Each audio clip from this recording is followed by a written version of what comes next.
दोस्तों, आज हम आए हैं चिलिका लेक जो कि भुवनेश्वर में है। बहुत ही अच्छा लेक है। सबसे खारे पानी का लेक इंडिया में यही है।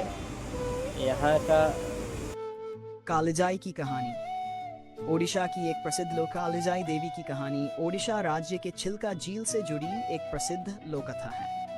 ये कथा प्रेम, विश्वास और दुख की ऐसी छाप छोड़ती है जिसे सुनकर मन भावुक हो उठता है। कालिजाई अब ओडिशा की एक लोक देवी मानी जाती है और उनके नाम का मंदिर चिल्का झील के एक छोटे द्वीप पर स्थित है। कहानी बहुत समय पहले की बात है। एक गांव में एक युवा लड़की रहती थी जिसका नाम जाई था। उसकी माँ की मृत्यु हो चुकी थी और उसके पिता ने दूसरी शादी कर ली थी। सौतेली माँ का स्वभाव कठोर था, परंतु जाई एक समझदार, सुंदर और भोली लड़की थी।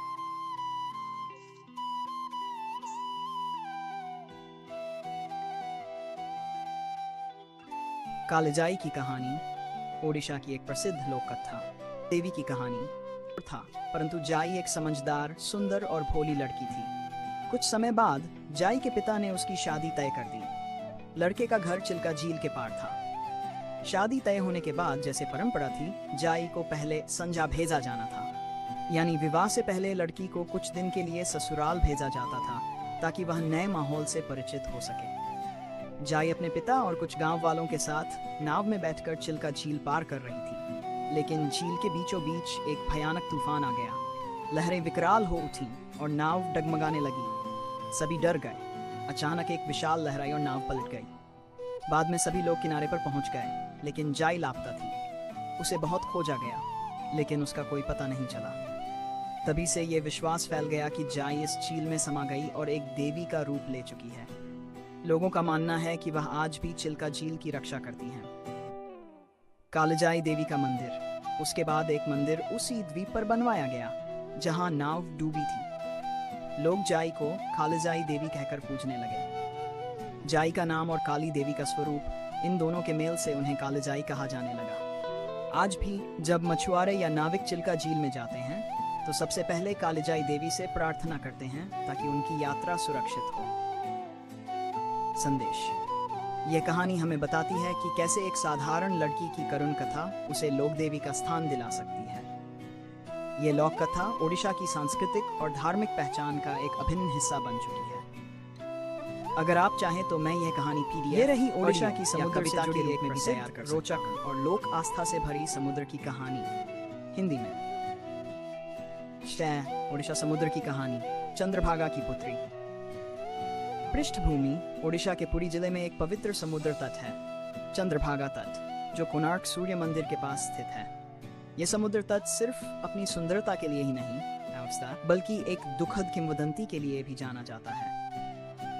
यह कहानी जुड़ी है एक राजकुमारी चंद्रभागा से, जो अब एक नदी के रूप में जानी जाती है और अंततः समुद्र में समा जाती है। कहानी चंद्रभागा की वीर गाथा। बहुत समय पहले की बात है।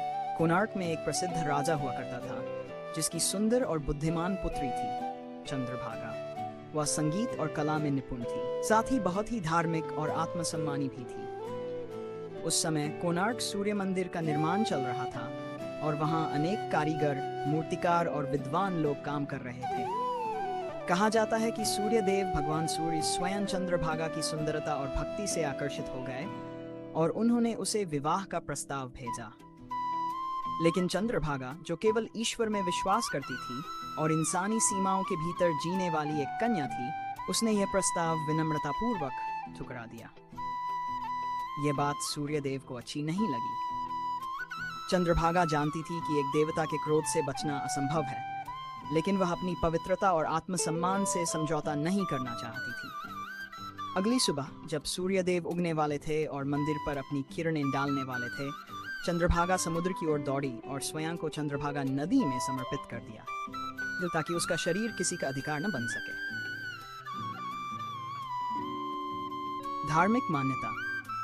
लोगों का मानना है कि चंद्रभागा ने आत्मोत्सर्ग कर दिया और समुद्र ने उसे अपने भीतर समा लिया, इसलिए इस स्थान का नाम चंद्रभागा तट पड़ा।